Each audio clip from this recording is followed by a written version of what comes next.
नमस्कार प्यारे बच्चों, मैं नवीन आप सभी का बहुत बहुत स्वागत करता हूं परीक्षा मंथन के ऑफिशियल यूट्यूब चैनल पे। आज हम लोग बात करेंगे सौरमंडल के अगले सेगमेंट की तरफ। पिछले लेक्चर में आप लोग जान पाए सौरमंडल के कुछ बेसिक तथ्यों को, और आपने ये भी समझा कि 8 ग्रह हैं पृथ्वी के अलावा 7 अतिरिक्त ग्रह थे जिनके बारे में कल के लेक्चर में हम लोगों ने जाना। इनको कैसे याद रख पाएंगे वो भी हम लोगों ने लास्ट लेक्चर में बात करी। आज हम जहाँ पे हमने लास्ट लेक्चर फिनिश किया था वहीं से हम लोग इसको आगे कंटिन्यू करेंगे। अभी तक आप ये जान पाए कि टोटल नंबर ऑफ ग्रह जो हैं वो 8 हैं। 1 2 3 4 5 6 7 8, ये टोटल 8 ग्रह। पहले इनकी संख्या 9 हुआ करती थी, तो अब वो 9वां ग्रह हटा दिया गया है और उसको 12वां ग्रह घोषित कर दिया गया है। क्या नाम है उसका और कब ये काम हुआ ये आपको पता होना चाहिए। तो अब आप यहाँ पे समझेंगे कि प्लूटो को एक ग्रह के रूप में माना जाता था। प्लूटो, ध्यान से समझिएगा, प्लूटो को एक ग्रह के रूप में माना जाता था एक ग्रह के रूप में। किसको? प्लूटो को। लेकिन वर्ष 2006 में यानी 14 से 25 अगस्त के बीच में एक सम्मेलन हुआ। कब हुआ? 14 से 25 अगस्त के मध्य एक सम्मेलन हुआ वर्ष 2006 में। और ये सम्मेलन किसका था? ये था अंतर्राष्ट्रीय खगोलीय संगठन। किसका सम्मेलन था? अंतर्राष्ट्रीय खगोलीय संगठन। अंतर्राष्ट्रीय खगोलीय संगठन, इनका सम्मेलन था। कब था? वर्ष 2006 में। और प्लूटो को ग्रह की संख्या से हटाकर 12वां ग्रह घोषित कर दिया गया। 12वां ग्रह घोषित कर दिया गया कि भाई ये अब ग्रहों की संख्या में नहीं आएगा, है ना। इसको 12वें ग्रह की श्रेणी में डाल दिया गया। आपको ध्यान देना है यहाँ पे एक इम्पॉर्टेंट पॉइंट कि ये जो अंतर्राष्ट्रीय खगोलीय संगठन था, ये कौन से नंबर की यहाँ पे सम्मेलन हो रही थी? तो ये 26वीं महासभा बैठक थी। ये कौन सा नंबर थी? अंतर्राष्ट्रीय खगोलीय संगठन की 26वें नंबर की 26वीं महासभा थी। ये महासभा की बैठक जहाँ पे ये फैसला लिया गया कि प्लूटो जो एक ग्रह हुआ करता था, सबसे छोटा ग्रह हुआ करता था, उनको अब ग्रहों की संख्या से हटाकर 12वें ग्रह की श्रेणी में डाल दिया गया है। ठीक है जी। तो यहाँ से आप लोग ध्यान रखिएगा, कई बार यहाँ से भी प्रश्न देखने को आए हैं परीक्षा में कि कौन से ग्रह को 12वां ग्रह घोषित किया गया? प्लूटो। कब घोषित किया गया? वर्ष 2006 में। यानी अब ग्रहों की संख्या कितनी है? उनकी संख्या है 8। हमने लास्ट लेक्चर में जाना था कि आप लोग कैसे याद रख पाएंगे कि आखिरकार ग्रह कितने हैं। मैंने आपको बताया था बस पम बसाव से याद रख सकते हैं। बी से बुध, एस से शुक्र, पी से पृथ्वी, एम से मंगल। फिर बी बसाव, बी से बृहस्पति, एस से शनि, ए से अरुण और वी से वरुण, जिसको इंग्लिश में यूरेनस और नेपच्यून के नाम से जाना जा रहा है। हम लोगों ने यहाँ तक बात करी थी। हम लोगों ने पृथ्वी के संदर्भ में कुछ बात करी थी, उसी को सेगमेंट को मैं आगे बढ़ा रहा हूँ, उसके बारे में हम लोग समझते हैं। इसको मैं इरेज कर रहा हूँ, इसका स्क्रीनशॉट ले लीजिएगा आप लोग। कल हम लोगों ने ये डायमेंशन को क्लियर कर लिया है ना। मैं इसको इरेज कर रहा हूँ और यहाँ पे हम एक सेगमेंट को उठा रहे हैं, पिक कर रहे हैं, पृथ्वी।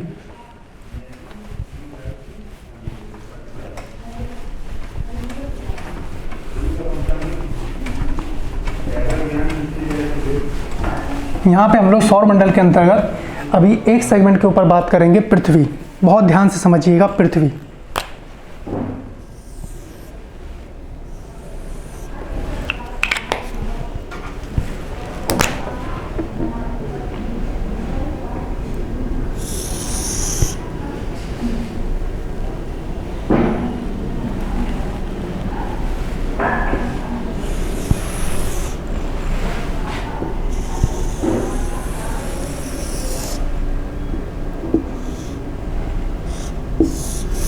ये कुछ इस तरीके से आप लोग ग्लोब देखते हैं, कुछ इसी तरीके से ग्लोब देखते हैं, है ना।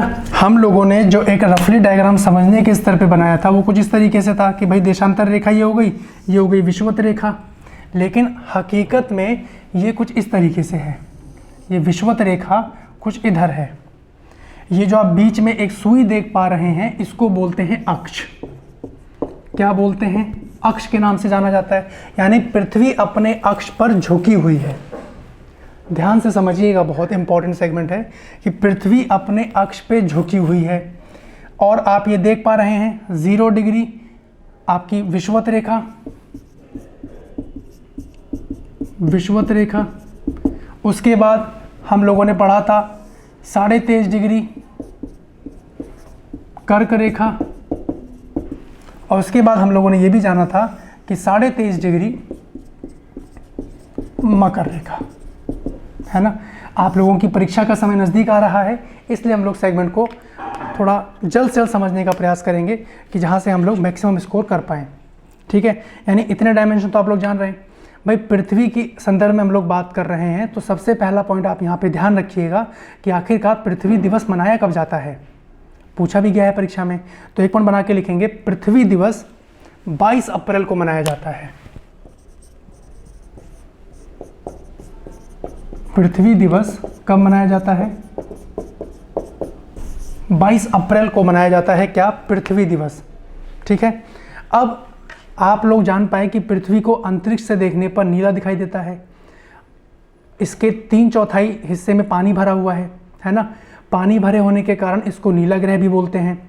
उसके साथ साथ पृथ्वी में पारिस्थितिकी तंत्र भी मिलता है, जिसके कारण इसको ग्रीन प्लैनेट के नाम से भी जाना जाता है। यानी आप ये कह सकते हैं कि जीवधारी के रूप में पृथ्वी का वैज्ञानिक नाम, मैंने जो बोला उसको लिखिएगा कि पारिस्थितिकी के कारण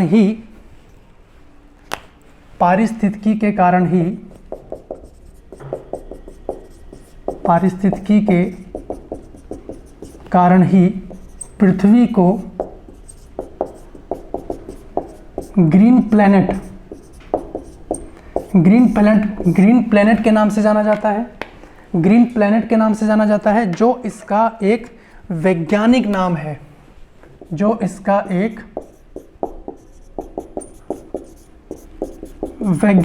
जितने प्रश्न बन सकते हैं सबके ऊपर चर्चा करेंगे हम लोग, है ना। ये इसका वैज्ञानिक नाम है। और एक दार्शनिक रहे बच्चों, आपको बता दें, जिनका नाम था अरस्तु। आप जानते होंगे इनके बारे में, आपने पढ़ा होगा इनके बारे में। अरस्तु जी ने एक पुस्तक लिखी जिसका नाम था ऑन द हेवंस। अरस्तु जी की एक पुस्तक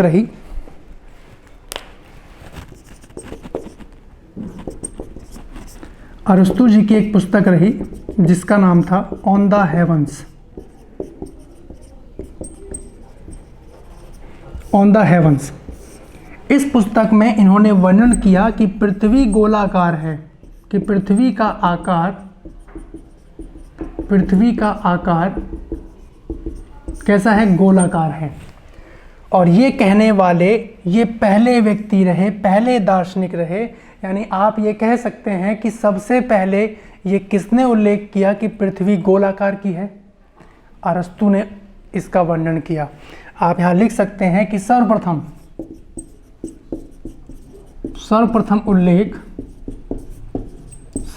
उल्लेख किया गया कि पृथ्वी गोल है, किसके द्वारा?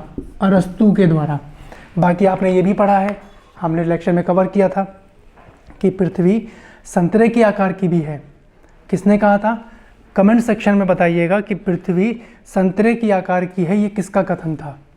अगर सबसे पहले किसने कहा तो आपके सामने एक नाम है अरस्तु, अपनी पुस्तक में लिखा ऑन द हेवंस में, है ना। आपको बता दें ये जो अरस्तु का जो टाइम पीरियड चल रहा है वो 384 से 322, कब से चल रहा है? 384 से 322 ईसा पूर्व। यानी अब आप समझ सकते हैं कि कितने साल पुरानी ये बात है कि जब बता दिया गया था कि पृथ्वी गोलाकार है। लेकिन हमने ये भी पढ़ा कि पृथ्वी ध्रुवों की तरफ कुछ चपटी भी है। यानी अब जो ये वाला हिस्सा है ये हो गया आपका नॉर्थ पोल, और जो ये वाला हिस्सा है ये हो गया आपका साउथ पोल। दक्षिणी ध्रुव, उत्तरी ध्रुव, ध्रुवों की तरफ थोड़ी चपटी है, ये हम जानते हैं, है ना। पृथ्वी गोलाकार है, सबसे पहले किसने कहा? अरस्तु ने।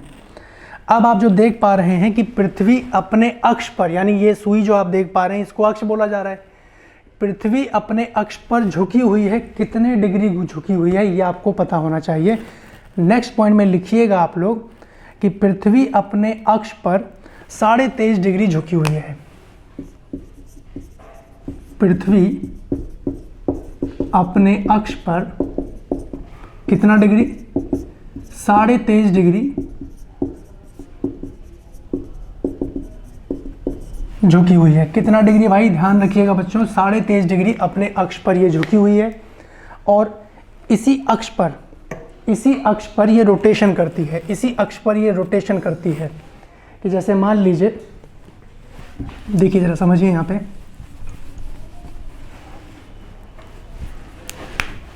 ये सूर्य है और ये पृथ्वी है।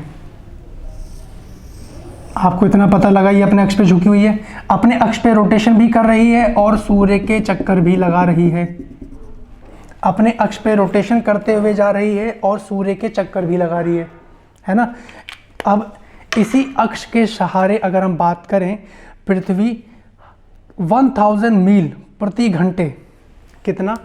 इसी अक्ष पर पृथ्वी 1000 मील प्रति घंटा, 1000 मील प्रति घंटा से अपनी धुरी पर यह चक्कर लगाती है। यानी अपने अक्ष पर कितनी स्पीड से घूम रही है? 1000 मील प्रति घंटे की स्पीड से ये अपने अक्ष पर घूम रही है। और अक्ष किसको बोल रहे हैं? ये वाली सुई को अक्ष के नाम से जाना जा रहा है। हालांकि ये काल्पनिक रेखाएं हैं, ऐसा पृथ्वी में कहीं ऐसी कोई सुई नहीं है। बस अध्ययन की दृष्टि से कि इसकी स्टडी की जा सके, इनको एक इमेजिनरी लाइन, काल्पनिक रेखा के नाम से जाना जा रहा है। क्लियर है यहाँ तक पॉइंट? अब यहाँ पे एक चीज़ समझिएगा कि पृथ्वी को लगभग 24 घंटे का समय, पृथ्वी को लगभग 24 घंटे का समय लगता है यहाँ पे मूव करने के लिए, 24 आवर्स। अपने अक्ष पर घूमने के लिए पृथ्वी को कितने घंटे का समय लगता है? 24 आवर्स लगभग, है ना। और पृथ्वी सूर्य के चक्कर लगाने में कितना समय लेती है? लगभग 365 दिन, लगभग 365 दिन। भाई तभी तो साल पूरे 365 दिन का होता है। अगर आपसे पूछा जाए कि पृथ्वी अपने अक्ष पर लगभग कितने घंटे में एक चक्कर पूरा करती है, तो 24 घंटे। तभी तो दिन रात संभव हो पाते हैं। क्लियर है यहाँ तक पॉइंट? अब अगर हम यहाँ पे बात करें कि पृथ्वी अपने अक्ष पर जो पृथ्वी घूर्णन कर रही है उसको क्या बोलते हैं, इसका स्क्रीनशॉट लीजिए, फिर हम लोग आगे बढ़ें। मैं इसको इरेज कर रहा हूं।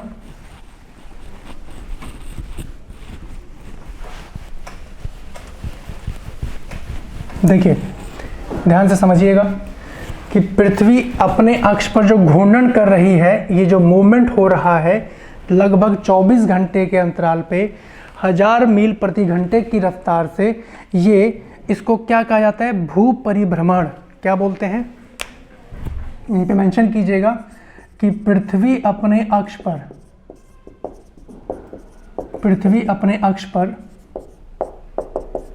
भू परिभ्रमण, पृथ्वी अपने अक्ष पर जो रोटेशन, जो चक्कर लगाती है, उसको किस नाम से जाना जाता है? यानी पृथ्वी का ये जो घूर्णन है इसको भू परिभ्रमण के नाम से जाना जाता है। यानी पृथ्वी अपने अक्ष पर जो घूर्णन करती है, इसको मेंशन कीजिएगा, जो घूर्णन करती है इसको किस नाम से जानते हैं? भू परिभ्रमण। ठीक है। इसी भू परिभ्रमण के आधार पर दिन और रात होते हैं। इसी भू परिभ्रमण के आधार पर, इसी के आधार पर क्या होते हैं? दिन और रात होते हैं। भाई जाहिर सी बात है कि अगर सूर्य की किरणें इधर पड़ रही हैं, आप देखिए सूर्य की किरण इधर पड़ रही हैं, तो यानी इधर दिन है इधर रात है। जब ये घूमते घूमते आएगी 12 घंटे के अंतराल पे लगभग, तो फिर इधर दिन हो जाएगा इधर रात हो जाएगी, है कि नहीं है? थोड़ा और डिटेलिंग में हम लोग देशांतर रेखा और अक्षांश रेखा के संदर्भ में समझेंगे कि आखिरकार ये होता कैसे है, उसको हम लोग वहाँ जान पाएंगे।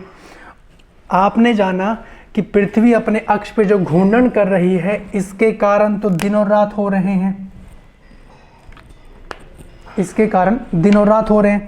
और पृथ्वी अपने अक्ष पे जो 23.5 डिग्री झुकी हुई है, उसके कारण मौसम में परिवर्तन हो रहे हैं। दो इंपॉर्टेंट पॉइंट, है ना।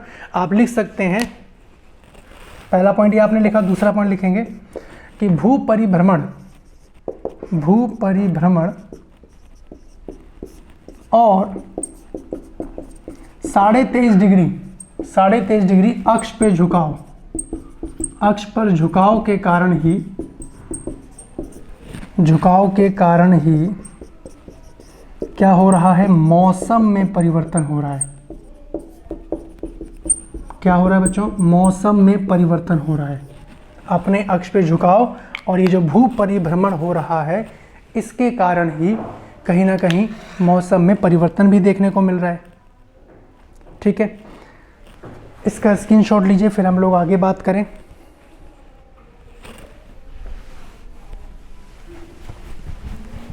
अब एक चीज़ ज़रा ध्यान से समझिएगा कि हम लोग इतना तो जान पाए कि ये वाला जो हिस्सा है, इसके नीचे वाला जो हिस्सा है ये, इसको बोलते हैं दक्षिणी गोलार्ध। किस नाम से जानते हैं, दक्षिणी गोलार्ध। और ऊपर वाले हिस्से को किस नाम से जानते हैं, उत्तरी गोलार्ध।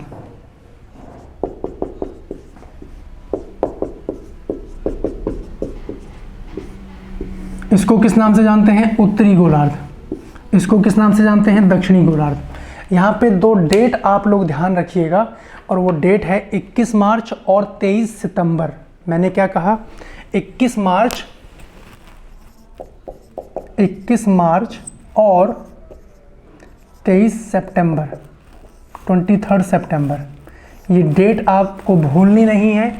21 मार्च और 23 सितंबर जो है, सूर्य 2 बार विषुवत रेखा पे लंबवत चमकता है। सूर्य जो है 2 बार विषुवत रेखा पे, आप लिखेंगे 2 बार, इसमें लिखिएगा सूर्य 2 बार, यानी इन तारीख को सूर्य 2 बार विषुवत रेखा पर लंबवत चमकता है। सूर्य की किरणें डायरेक्ट पड़ती हैं, यानी इस विषुवत रेखा पे। अगर ये विषुवत रेखा अगर हम कुछ इस तरीके से ड्रॉ कर दें, तो ये जो 2 डेट आपने लिखी, 21 मार्च और 23 सितंबर, यानी यहाँ पे सूर्य की लंबवत किरणें पड़ती हैं, डायरेक्ट सूर्य की किरणें आती हैं, है ना। यानी अगर हम लोग कहें कि सूर्य जो है इस समय, इस दौरान कर्क रेखा और विषुवत रेखा के बीच 6 महीने तक रहता है। मैंने क्या कहा, इस दौरान। अभी दक्षिणी गोलार्ध तो लिख ही लिया आपने। अभी हम इस डेट की बात कर रहे हैं कि ये जो डेट है 21 मार्च और 23 सितंबर, इस समय सूर्य जो है कर्क रेखा और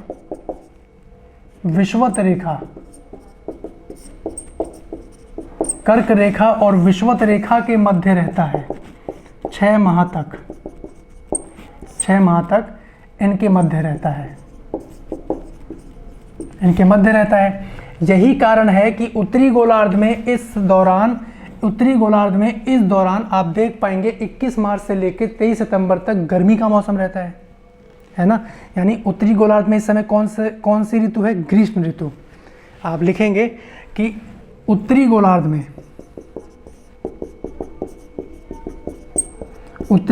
कौन सी ऋतु चल रही है भाई, ग्रीष्म ऋतु। और दक्षिणी गोलार्ध में कौन सी होगी फिर, दक्षिणी गोलार्ध में शीत ऋतु होगी, है ना, शीत ऋतु। ध्यान दीजिएगा, बहुत इंपॉर्टेंट पॉइंट्स आप लोगों ने मेंशन किए हैं कि 21 मार्च और 23 सितंबर का जो दिन है बच्चों, वो 2 बार यहाँ पे सूर्य 2 बार विषुवत रेखा पे लंबवत पड़ता है, 2 बार। पहला पॉइंट, कितनी बार लंबवत पड़ता है, 2 बार। और कर्क रेखा और विषुवत रेखा, यानी कर्क रेखा और विषुवत रेखा के मध्य ये 6 महीने तक इनके बीच रहता है। तो जब सूर्य की किरणें 6 महीने तक यहाँ रहेंगी, तो जाहिर सी बात है ये उत्तरी गोलार्ध है, तो उत्तरी गोलार्ध में इन तारीख के मध्य ग्रीष्म ऋतु और दक्षिणी गोलार्ध में शीत ऋतु। यहाँ तक के पॉइंट क्लियर हैं, दक्षिणी गोलार्ध में शीत ऋतु और यहाँ पे उत्तरी गोलार्ध में ग्रीष्म ऋतु। ठीक है। अगर मैं इसी डेट को अपोजिट कर दूं, ध्यान से समझिए, मैं इसको इरेज कर रहा हूं, उधर का आप स्क्रीनशॉट ले लीजिएगा। देखिए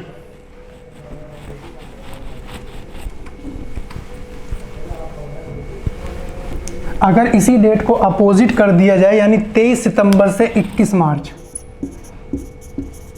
23 सितंबर से 21 मार्च, अब इस दौरान क्या होता है कि जो सूर्य है इस दौरान सूर्य विषुवत रेखा और मकर रेखा के मध्य होता है। क्या होता है? सूर्य इस डेट के दौरान सूर्य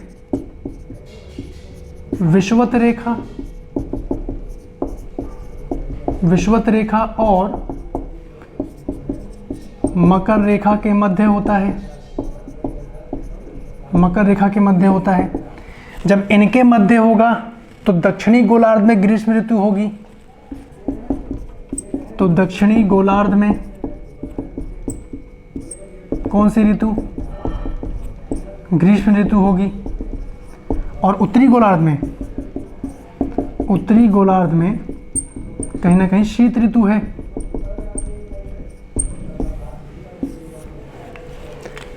अब आप एक चीज समझिए कि 23 सितंबर से लेके 21 मार्च तक उत्तरी गोलार्ध में गर्मियां चल रही हैं,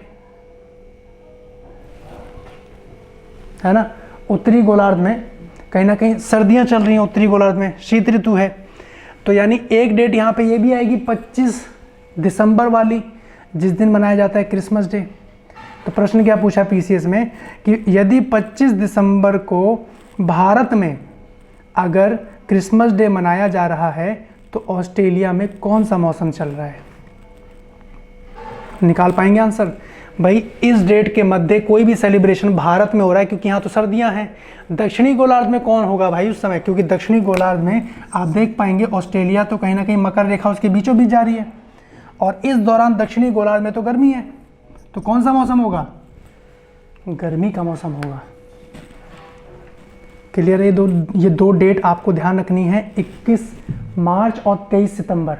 इसी को अपोजिट कर दिया जाए तो कहीं ना कहीं कर्क और विषुवत, और विषुवत से लेकर मकर तक यहाँ पे सूर्य की किरणें कहीं ना कहीं लंबवत जा रही हैं। यहाँ तक क्लियर है पॉइंट? इसका आप स्क्रीनशॉट लीजिए, फिर हम लोग आगे बढ़ें।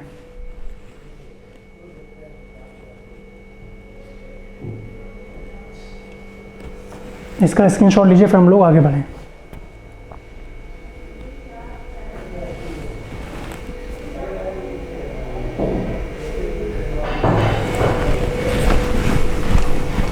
देखिए एक डेट आपको और याद रखनी है, और वो डेट है, गैस कर पा रहे हैं आप लोग? 21 जून, 21 जून।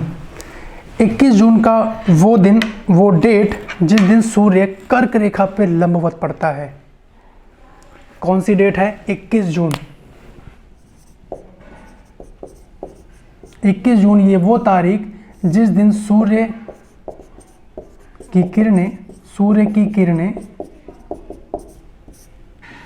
किरणें विषुवत रेखा पर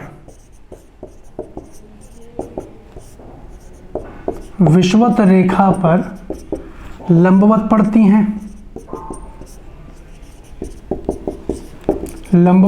हैं। इस तारीख को सूर्य की किरणें सीधा लंबवत पड़ती हैं विषुवत रेखा पे, है ना। तो जाहिर सी बात है कि जब यहाँ पे 21 जून को कर्क रेखा पे लंबवत पड़ेंगी, इस पर मेंशन कीजिएगा, इस पे नहीं। 21 जून की रेखाएं जो हैं, सूर्य की किरणें लंबवत पड़ेंगी कर्क रेखा पे। तो जब कर्क रेखा पे लंबवत पड़ेंगी तो इसका मतलब कर्क रेखा के अंतर्गत जो जो देश आएंगे वहाँ पे दिन सबसे बड़ा होगा। और यही कारण है कि 21 जून को क्या मनाया जाता है? योग दिवस। तो आप मेंशन कर सकते हैं 21 जून को ही योग दिवस मनाया जाता है, क्योंकि सबसे बड़ा दिन होता है, सूर्य की किरणें लंबवत पड़ रही हैं कर्क रेखा पे। और इस स्थिति को क्या बोला जाता है? ग्रीष्म अयनांत। क्या बोलते हैं? समर सोलिस्टिस, ग्रीष्म अयनांत। इस सिचुएशन को जब विषुवत रेखा नहीं, कर्क रेखा, जब कर्क रेखा पे लंबवत पड़ रही हैं तो इस सिचुएशन को बोला जाता है ग्रीष्म अयनांत। ग्रीष्म अयनांत, ये आपको ध्यान रखना है। यहाँ पे ग्रीष्म अयनांत पे सूर्य की किरणें लंबवत पड़ती हैं किस रेखा पे? कर्क रेखा पे, है ना। और 21 जून की वो तारीख है जिस दिन योग दिवस भी मनाया जा रहा है। यहाँ पे आपको एक डेट और ध्यान रखनी है, वो है 22 दिसंबर। 22 दिसंबर। अब इस दिन क्या होता है कि यहाँ पे सूर्य की जो किरणें हैं वो मकर रेखा पे लंबवत पड़ती हैं। 22 दिसंबर को सूर्य की किरणें मकर रेखा पर लंबवत पड़ती हैं। कहाँ पे पड़ती हैं भाई? मकर रेखा पे। और इस सिचुएशन को बोला जाता है शीत अयनांत। क्या बोलते हैं? शीत अयनांत, विंटर सॉल्स्टिस। शीत अयनांत के नाम से इसको जाना जा रहा है। यहाँ तक के पॉइंट क्लियर हैं? दो डेट 21 जून और 22 दिसंबर। आपको ध्यान रखना है कि ग्रीष्म अयनांत और शीत अयनांत के नाम से किसको जाना जा रहा है। ये वो डेट है क्योंकि यहाँ पे सूर्य की किरणें कर्क रेखा पे लंबवत और मकर रेखा पे लंबवत पड़ रही हैं। ठीक है, यहाँ तक के पॉइंट क्लियर। अब जरा एक चीज समझिए कि अगर हम लोग बात करें कि विषुवत रेखा की परिधि, ये जो विषुवत रेखा है ये तो पूरा बॉल है, और परिधि किसको बोला जाता है? परिधि किसको बोला जा रहा है कि जैसे मान लीजिए ये बॉल है, मैंने यहाँ से चलना शुरू किया और मैं घूम के वापस आया यहाँ पे, ये परिधि कहला रही है। क्या कहला रही है? परिधि। और अगर हम सीधा चले गए, ये रेड पेन से मैं इसको डिनोट कर रहा हूँ, अगर हम सीधा चले गए तो इसको बोलते हैं व्यास। इसको क्या बोलते हैं? व्यास। इसको बोलते हैं परिधि। बहुत इंपॉर्टेंट प्रश्न यहाँ से पूछे भी गए हैं परीक्षा में। आप मेंशन कीजिएगा कि भूमध्य रेखीय व्यास लगभग 12,800 है। लगभग 12,800। अगर भूमध्य रेखीय व्यास पूछ रहा है एग्जामिनर तो आपका आंसर क्या जाएगा? 12,800। वैसे 12,756 एग्जैक्ट है। कितना है? 12,756 ये एग्जैक्ट है, लेकिन लगभग ध्यान रखेंगे 12,800, है ना। ये किलोमीटर में है गाइस, ये डिस्टेंस किलोमीटर। यहीं पर अगर हम लोग परिधि की बात करें कि पृथ्वी पर विषुवत रेखीय जो परिधि है उसका जो डायमेंशन है वो है 40,075। कितना? 40,075 किलोमीटर। ये दो डायमेंशन, दो आंकड़े आपको याद रखने हैं जो परीक्षा में पूछे भी गए हैं और अधिकांश देखने को मिलते हैं। चाहे आप किसी भी स्टेट पीसीएस की तैयारी कर रहे हो, कई बार रिपीट हुए हैं ये प्रश्न, आपको ध्यान देना है यहाँ पे। ठीक है, अब यहाँ पे एक चीज़ समझिएगा आप लोग कि ये जो पृथ्वी का घूर्णन, जो परिभ्रमण हो रहा है, भू परिभ्रमण हो रहा है, अपने ही अक्ष पे जो पृथ्वी घूम रही है, इस पे कौन सा बल काम करता है? अपकेंद्रीय बल, है ना। अपकेंद्रीय बल के कारण ये अपने, यानी जो घूम रही है, इससे कौन सा बल उत्पन्न हो रहा है? अपकेंद्रीय बल। इसका स्क्रीनशॉट लीजिए, फिर हम लोग आगे बढ़ें।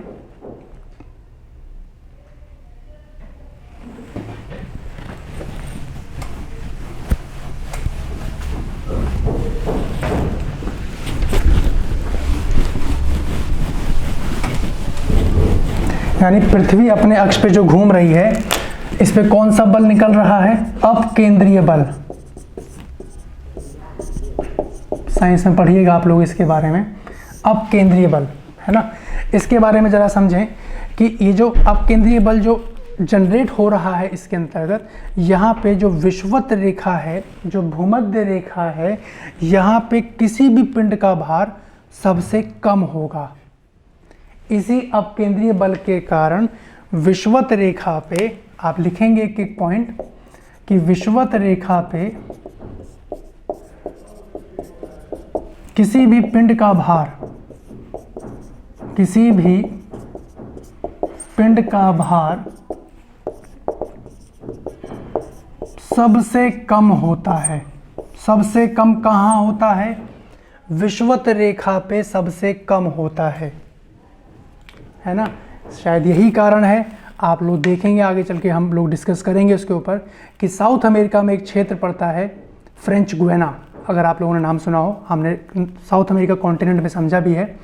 विषुवत रेखा पे कहीं ना कहीं वो उसी के नज़दीक आ रहा है, तो वहाँ पे इस पिंड का भार सबसे कम होने के कारण अधिकांश प्रक्षेपण वहीं से कर दिए जाते हैं, क्योंकि वहाँ पे कहीं ना कहीं जो भी हम पिंड लेके जा रहे हैं, जो भी हम सैटेलाइट लेके जा रहे हैं, रॉकेट के माध्यम से लेके जा रहे हैं, वो वहाँ पे उसका भार कहीं ना कहीं कम है। उसके बाद अगर जैसे जैसे हम ऊपर के अक्षांशों की तरफ बढ़ते रहें, नीचे अक्षांशों की तरफ बढ़ते रहें, तो यानी ध्रुवों की ओर जाने पर पिंड का भार सर्वाधिक हो जाता है। नेक्स्ट पॉइंट लिखेंगे, ध्रुवों की ओर जाने पर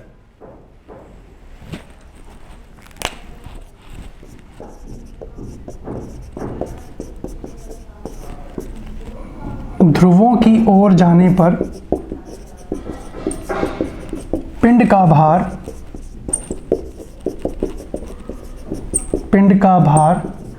सर्वाधिक हो जाता है। ध्रुवों की ओर जाने पर पिंड का भार सर्वाधिक हो जाता है, यानी सबसे कम कहाँ होता है? विषुवत रेखा पे होता है। जैसे जैसे हम ऊपर बढ़ते रहेंगे वैसे वैसे भार में वृद्धि देखने को मिलती रहेगी। ठीक है जी, ये कुछ बेसिक डायमेंशन जो आपको पता होने चाहिए। अभी हम सौरमंडल टॉपिक में ही हैं, ध्यान दीजिएगा, है ना। यहाँ पे अभी हम लोग बात करने चल रहे हैं, जो उपग्रह के संदर्भ में हम लोगों ने बात करी थी, तो ग्रह हो गया। एक छोटा सा हेडिंग दीजिएगा, चंद्रमा, जो कि एक उपग्रह है, इसके संदर्भ में बात करें जरा। इसको मैं इरेज कर रहा हूं।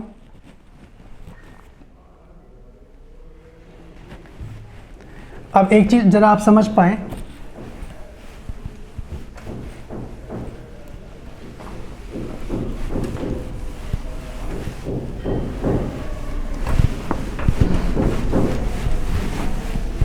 देखिए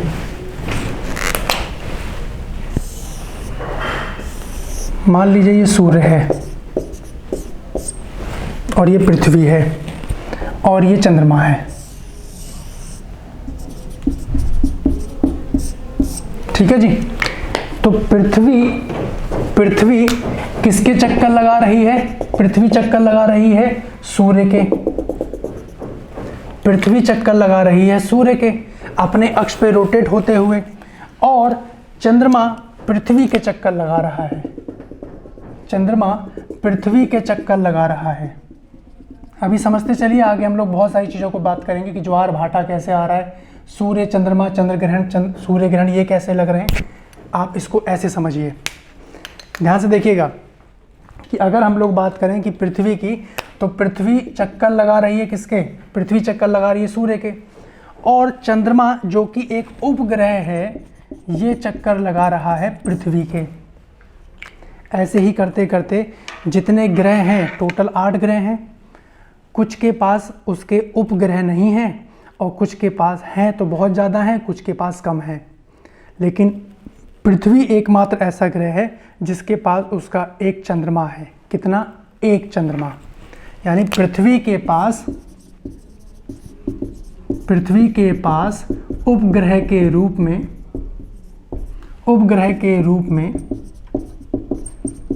एक चंद्रमा है। पृथ्वी के पास उपग्रह के रूप में एक चंद्रमा है, ध्यान दीजिएगा इसके संदर्भ में, है ना। अब पृथ्वी के पास एक चंद्रमा है, ऐसे ही करते हुए अलग अलग ग्रहों के पास अलग अलग चंद्रमा है ना। मंगल ग्रह के पास चंद्रमा की संख्या 2 है। आप नोट कीजिएगा ध्यान से, मंगल के पास चंद्रमा की संख्या 2 है। चंद्रमा की संख्या किसके पास है? 2। मंगल के पास। पृथ्वी के पास एक चंद्रमा। यहीं अगर बृहस्पति की बात की जाए तो लगभग 53, लगभग 53 चंद्रमा, है ना। यहीं पे अगर बृहस्पति की बात की जाए तो लगभग 53 चंद्रमा हैं बृहस्पति ग्रह के पास, है ना, जो कि गैसीय पिंड है। यानी उसके पास कितने चंद्रमा? लगभग 53। शनि ग्रह की बात की जाए तो इसके पास भी लगभग 53 हैं। शनि ग्रह की बात की जाए तो इसके पास भी लगभग 53 है। ठीक है, यहाँ से भी प्रश्न आए हैं परीक्षा में, ध्यान दीजिएगा। उसके बाद यूरेनस की बात करें और नेपच्यून की बात करें, दोनों के पास 27 ग्रह हैं, 27 उपग्रह हैं। यूरेनस और नेपच्यून की बात की जाए तो दोनों के पास 27 चंद्रमा हैं। तो पृथ्वी के पास एक ही चंद्रमा है। अभी इसी के संदर्भ में बात करेंगे, इसका स्क्रीनशॉट लेते रहिएगा आप। भाई जो ग्रह हैं वो सूर्य की परिक्रमा कर रहे हैं और जो उपग्रह हैं वो ग्रहों की परिक्रमा कर रहे हैं। आप चाहें तो इस पॉइंट को नोट कर सकते हैं कि ग्रह सूर्य की परिक्रमा करते हैं और उपग्रह ग्रहों की परिक्रमा करते हैं। क्लियर है यहाँ तक पॉइंट, है ना। अब यहीं पे अगर हम लोग बात करें कि चंद्रमा जो है, जो पृथ्वी के पास एक उपग्रह है, वो पृथ्वी का चक्कर कितने दिनों में लगाता है भाई, तो मेंशन कीजिएगा कि चंद्रमा पृथ्वी का एक चक्कर 27 दिनों में लगाता है। कितने दिनों में लगाता है ये? पृथ्वी का एक चक्कर 27 दिनों में। इसको मेंशन कीजिएगा आप लोग कि चंद्रमा पृथ्वी का एक चक्कर 27 दिन में लगाता है ना। अब ये 27 दिन लगने के कारण ही, मेंशन कीजिए, 27 दिन लगने के कारण ही हमें चंद्रमा का केवल एक भाग दिखाई देता है। इसी के कारण ही जब ये मूवमेंट हो रहा है, ये भी अपने अक्ष पे घूमते हुए मूवमेंट कर रहा है, तो हमें इसका एक ही हिस्सा दिखाई देता है ना। आप ऐसे समझिए, ये फ्रंट वाला हिस्सा दिखाई दे रहा है, इसके बैक वाला नहीं देख पा रहे हैं हम लोग। तो आपने लिखा 27 दिन में ये जो चंद्रमा है पृथ्वी के चक्कर लगा रहा है, और यही कारण है कि हम इसका पृथ्वी से एक ही भाग देख पाते हैं। ठीक है, उसके बाद आप यहाँ पे एक पॉइंट मेंशन कीजिएगा, जो भी आपने व्यास के संदर्भ में लिखा कि चंद्रमा का व्यास पृथ्वी के व्यास का 1/4।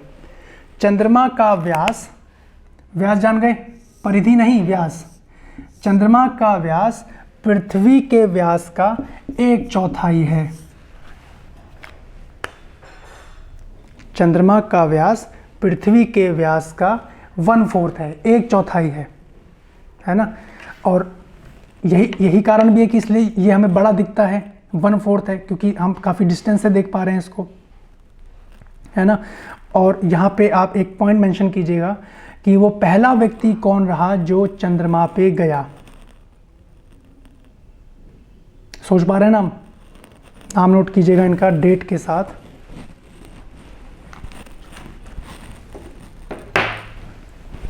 मैं इरेज कर रहा हूं थोड़ा, यहाँ पे चंद्रमा की बात चल रही है कि पहला व्यक्ति जो चंद्रमा पे गया,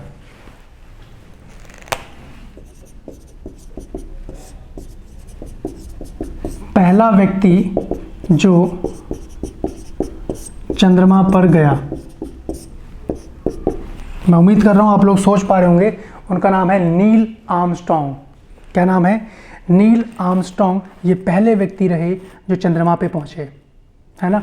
और डेट आपको ध्यान रखनी है, 21 जुलाई 1969, 1969। क्या है? 21 जुलाई 1969 को ये चंद्रमा पे पहुंचे। क्या नाम है इनका? पहले व्यक्ति Neil Armstrong. Neil Armstrong. Neil Armstrong पहले व्यक्ति जो चंद्रमा पे पहुंचे। क्या कोई भारतीय भी चंद्रमा पे पहुंचा है? कमेंट करके बताइएगा, है ना। सबसे पहला कदम 21 जुलाई 1969 में रखा गया नील आर्मस्ट्रॉन्ग के द्वारा चंद्रमा पे, है ना। उसके बाद चंद्रयान भारत की तरफ से भी भेजा गया। तो आप बताइएगा कि क्या कोई भारतीय है जो चंद्रमा पे पहुंचा है ना। अब मैं आपको यहाँ पे एक पॉइंट और बता दूँ, हमने लास्ट लेक्चर में ये जाना था कि अंतरिक्ष किसको कह रहे हैं।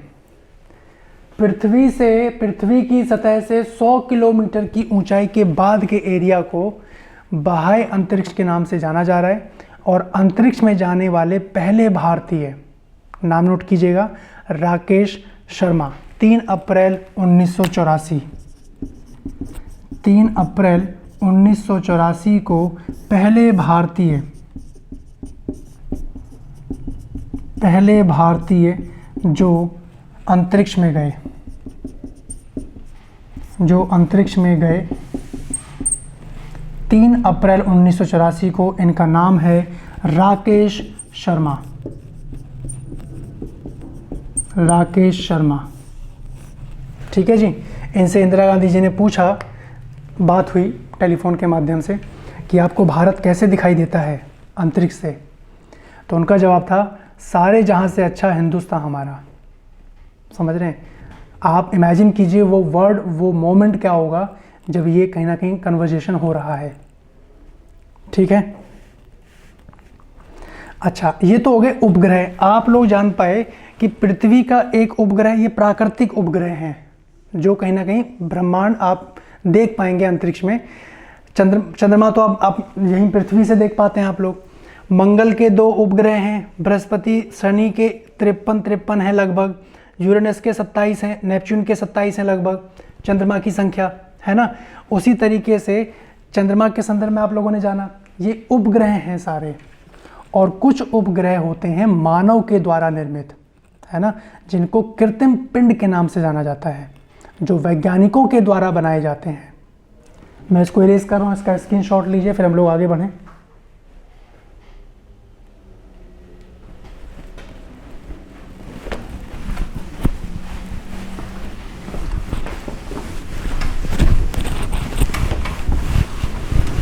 ये तो हो गए प्राकृतिक उपग्रह।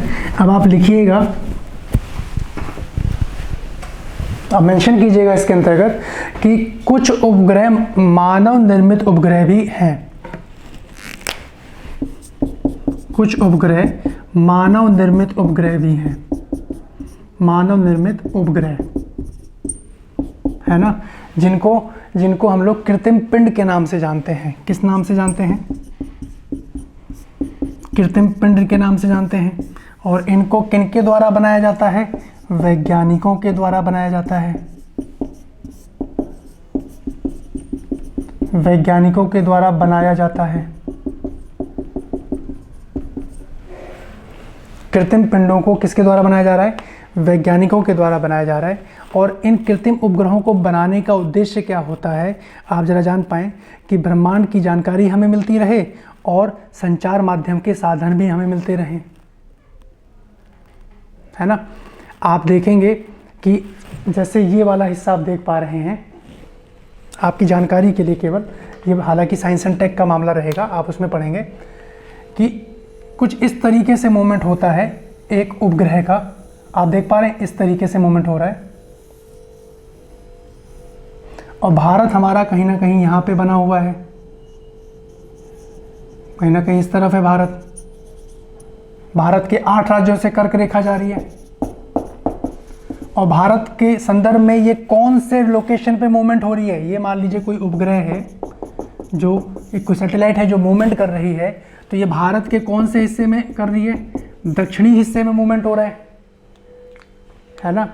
ये वो सैटेलाइट है जिसके माध्यम से आप लोग टीवी वगैरह देख पाते हैं, है ना। दूरसंचार यानी DTH, डायरेक्ट टू होम, ये वो सैटेलाइट मूव करती है। तो अब आज के बाद भविष्य में आप कभी भी DTH कहीं देखें लगा हुआ, तो उसका मुख किस दिशा में होगा? दक्षिण दिशा में होगा। रात में तो आप तारों की मदद से आप पता लगा पाते हैं कि अच्छा ये तारा दिख रहा है, ध्रुव तारा उत्तर दिशा है। दिन में अगर आप लोग DTH देख पाइएगा तो आप देख के बता पाएंगे कि अगर उसका मुंह इस तरफ लगा हुआ है तो आप समझ जाइएगा भाई ये दक्षिण दिशा है। समझ पा रहे हैं? यानी ये जो सैटेलाइट घूम रही है कहीं ना कहीं DTH इसी फॉर्मेट में काम कर रहा है, तो भारत के दक्षिण क्षेत्र में पड़ रहा है। तो यानी ये जो सैटेलाइट मूव हो रही है ये दक्षिण दिशा में पड़ेगी, जो कहीं ना कहीं वैज्ञानिकों के द्वारा बनाई गई एक सैटेलाइट है। क्लियर है? पहचान लेंगे आज के बाद, ठीक है। और इन उपग्रहों को, इन कृत्रिम पिंडों को मानव जो है, जो वैज्ञानिक हैं, वो रॉकेट के माध्यम से भेजते हैं। ये भी आपका साइंस एंड टेक का सेगमेंट है, जहाँ पे आप लोग स्पेस टेक्नोलॉजी के बारे में पढ़ेंगे। तो वहाँ पे आप लोगों को बहुत डिटेल में पढ़ना है। कुछ सैटेलाइट जैसे इनसेट हो गया, एडुसेट हो गया, कई सारी सैटेलाइट जो यहाँ पे भेजी जाती हैं, ठीक है। अब हम थोड़ा आगे मूव हों उपग्रहों के संदर्भ में। हमने एक पॉइंट और मेंशन किया था, क्षुद्र ग्रह। आइए थोड़ा उसके ऊपर बात करें, फिर आगे बढ़ा जाए। इसका स्क्रीनशॉट ले लीजिएगा आप लोग।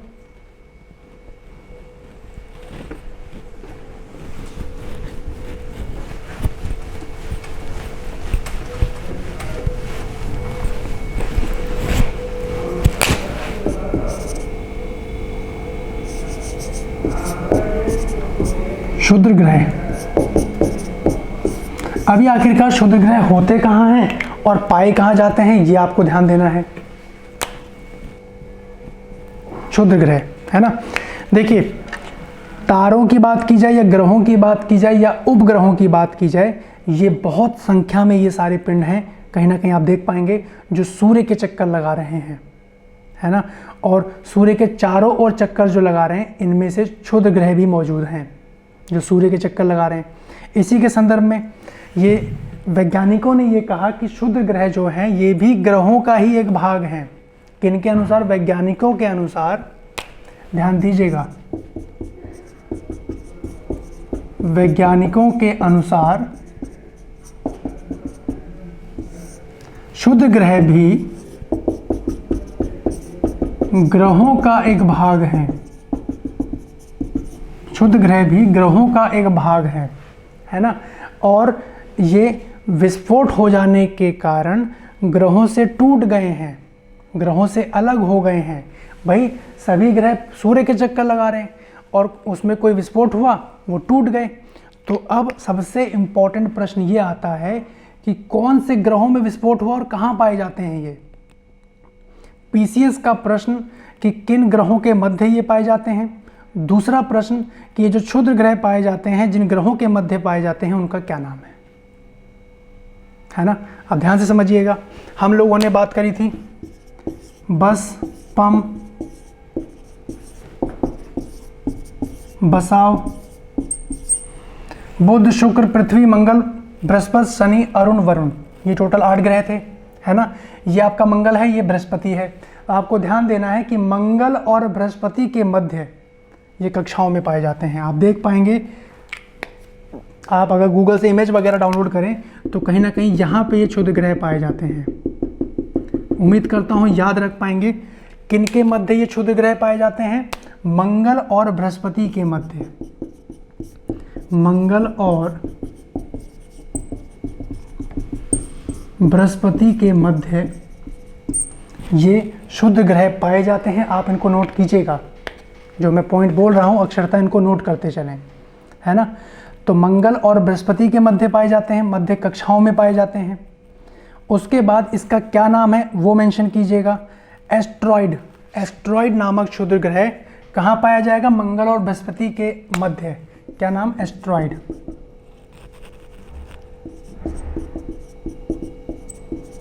एस्ट्रॉइड नामक क्षुद्र ग्रह जो है ये कहाँ पाया गया है? मंगल और बृहस्पति के मध्य, और इसी के मध्य फोरविस्टा क्षुद्र ग्रह भी पाए जाते हैं। क्या नाम है? फोरविस्टा। फोरविस्टा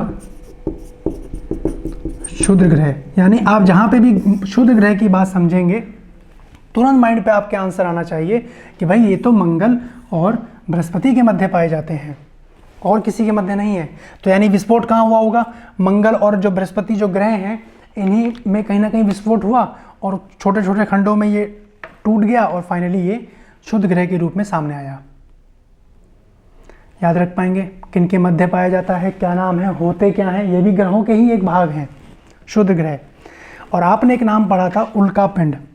अब ये उल्कापिंड क्या होते हैं इनके बारे में बात करते हैं। इसका स्क्रीनशॉट लीजिए, फिर हम लोग आगे बढ़ें।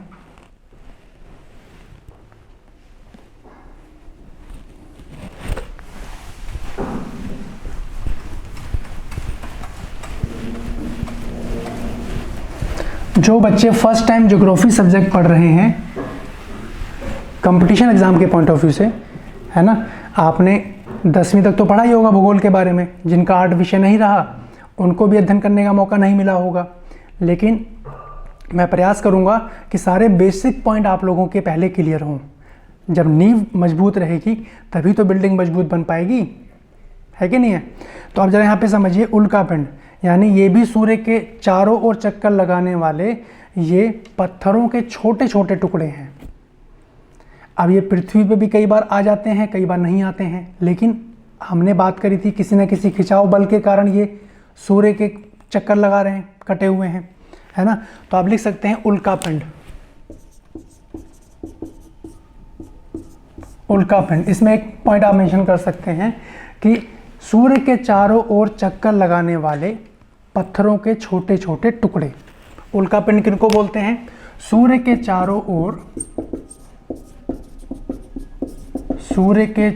ओर चक्कर लगाने वाले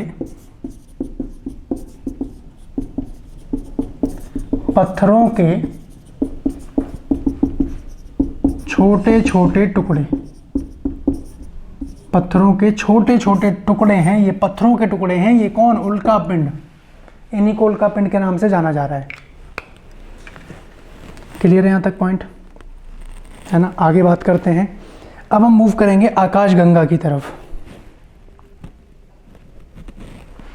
देखिए, अगर हम लोग बात करें कि हमने तारों के बारे में जाना, शुद्ध ग्रह के बारे में जाना, ग्रहों के बारे में जाना, यानी कई लाखों तारों का समूह क्या कहलाता है? आकाशगंगा। लिखिएगा एक पॉइंट बना के, कई तारों का समूह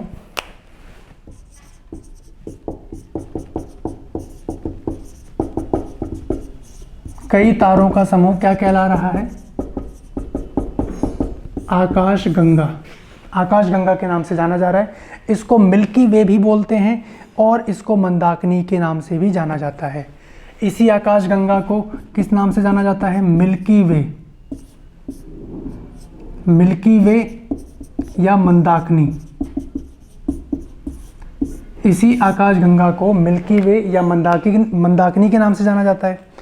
और ये जो हमारा सौर मंडल है, जिसके बारे में अभी तक हम पढ़ रहे हैं, ये सौर मंडल, ये आकाशगंगा का ही एक भाग है, जहाँ पे असंख्य तारे मौजूद हैं।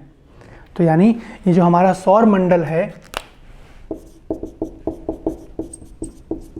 सौर मंडल जो है, ये आकाशगंगा का ही एक भाग है। सौर मंडल आकाशगंगा का ही एक भाग है। आकाशगंगा का ही एक भाग है ना?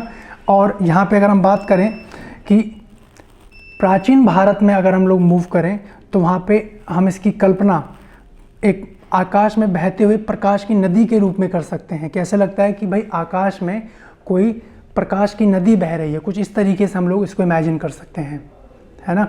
और इसी के आधार पे इसका नाम आकाशगंगा रखा गया। गंगा यानी गंगा बह रही है, प्रकाश की गंगा आकाश में बह रही है, तो इसको आकाशगंगा के नाम से जाना जा रहा है। और लाखों आकाशगंगाएं मिलकर ब्रह्मांड का निर्माण कर रही हैं। बहुत बड़ा कंसेप्ट है गाइस। लाखों आकाशगंगाएं मिलकर, यानी कई तारों का समूह आकाशगंगाएं, और कई लाख आकाशगंगाएं, कई लाख आकाशगंगाएं किसका निर्माण कर रही हैं? ब्रह्मांड का निर्माण कर रही हैं। ब्रह्मांड का निर्माण, ये टॉपिक भी हम लोगों को पढ़ना है, ध्यान दीजिएगा। ब्रह्मांड विज्ञान में हमें ये टॉपिक भी पढ़ना है। हालांकि हम शुरू तो यहीं से करते, लेकिन थोड़ा आप लोगों का एक इंटरेस्ट बने, आप समझ पाएँ कि आखिरकार ये चीज़ें कहाँ कहाँ से जनरेट हो रही हैं। अब ब्रह्मांड विज्ञान नाम आपके सामने आया है, तो ब्रह्मांड विज्ञान को हम लोग समझ रहे होंगे कुछ लेक्चरों के बाद, ठीक है? अब जरा यहाँ पे एक चीज़ समझिए कि जो हमारी पृथ्वी है वो आकाशगंगा का एक हिस्सा है, और जिसको किस नाम से जाना जा रहा है? मंदाकिनी के नाम से जाना जा रहा है ना? तो आप यहाँ पे लिख सकते हैं कि हमारी पृथ्वी आकाशगंगा / मंदाकिनी का भाग है, यानी मंदाकिनी में है, जिसे दुग्ध मेखला, मिल्की वे, जिसे इस मिल्की वे को हिंदी में क्या बोलते हैं? दुग्ध मेखला, जिसे दुग्ध मेखला भी कहते हैं। और ये सर्पिलाकार गैलेक्सी के रूप में दिखती है। कैसी दिखती है? सर्प के आकार की, सर्पाकार। ये सर्पाकार यानी सांप के आकार की ये दिखती है। क्लियर यहाँ तक पॉइंट? अब जरा अगर आपसे पूछा जाए कि जैसे आप रीजनिंग में एक टॉपिक पढ़ते हैं जहाँ पे बोला जाता है कि सभी चिड़िया बत्तख हैं, कुछ बत्तख नारियल हैं, कुछ इस तरीके से आपने एक सेगमेंट पढ़ा होगा, है ना? तो उसी को हम लोग थोड़ा यहाँ पे एक बार ड्रॉ कर लें।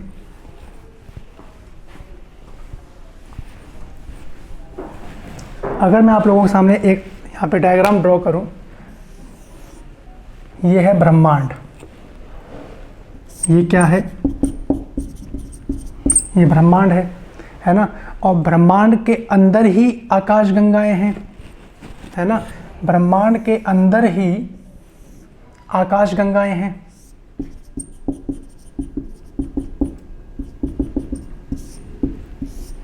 और इसी आकाशगंगा के अंतर्गत कहीं ना कहीं सौरमंडल है, समझते चलिएगा। इसी आकाश गंगा के अंतर्गत कहीं ना कहीं सौरमंडल है, और इसी सौरमंडल में हमारी पृथ्वी है। इसी सौरमंडल के अंतर्गत हमारी पृथ्वी है। यानी तब आप क्या कहेंगे कि पृथ्वी सभी पृथ्वी ब्रह्मांड है। बिल्कुल सही है, क्योंकि सबसे सेंटर में है ये, है ना। यानी जो चीज़ें अंदर की तरफ हैं वो कुछ के लिए काउंट की जाती हैं, जब आप बाहर की तरफ मूव कर रहे हैं तो सभी के लिए काउंट किया जाता है। यानी सभी आकाशगंगाएं ब्रह्मांड हैं। बिल्कुल सही है, क्योंकि सभी आकाशगंगाओं से मिलके ब्रह्मांड का निर्माण हो रहा है। सभी सौरमंडल से मिलके आकाशगंगा का निर्माण हो रहा है, और पृथ्वी से मिलके कहीं ना कहीं सौरमंडल का तो हिस्सा ही है। तो यहाँ पे आप लोग इस पॉइंट को यहाँ पे ध्यान रखिएगा, ठीक है। अब यहीं पे अगर हम लोग बात करें कि जो ग्रहों का जो बड़ा आकार होने का जो कारण है, उन्हें किस नाम से जाना जा रहा है, ये सारी चीज़ें हम लोग नेक्स्ट लेक्चर में बहुत डिटेल में बात करेंगे, जहाँ पे हम लोग समझेंगे कि पृथ्वी के संदर्भ में हमने थोड़ी डायमेंशन को समझा, बाकी जो ग्रह हैं उनके संदर्भ में हमें क्या क्या पॉइंट ध्यान रखने हैं, उसके संदर्भ में हम लोग नेक्स्ट लेक्चर में बात कर रहे होंगे। तो आज के इस लेक्चर का सारांश अगर मैं करूँ तो आप लोगों ने मोटा मोटा पृथ्वी के बारे में समझा, उसके घूर्णन परिभ्रमण के बारे में समझा, किस तरीके से मौसम में परिवर्तन हो रहा है, दिन और रात में परिवर्तन हो रहा है, ये आगे आने वाले टॉपिकों में और क्लियर हो जाएगा, ठीक है। चलिए मिलते हैं फिर नेक्स्ट लेक्चर में, तब तक के लिए बहुत बहुत धन्यवाद। अपना ख्याल रखिए और पढ़ाई करते रहिए। Bye bye.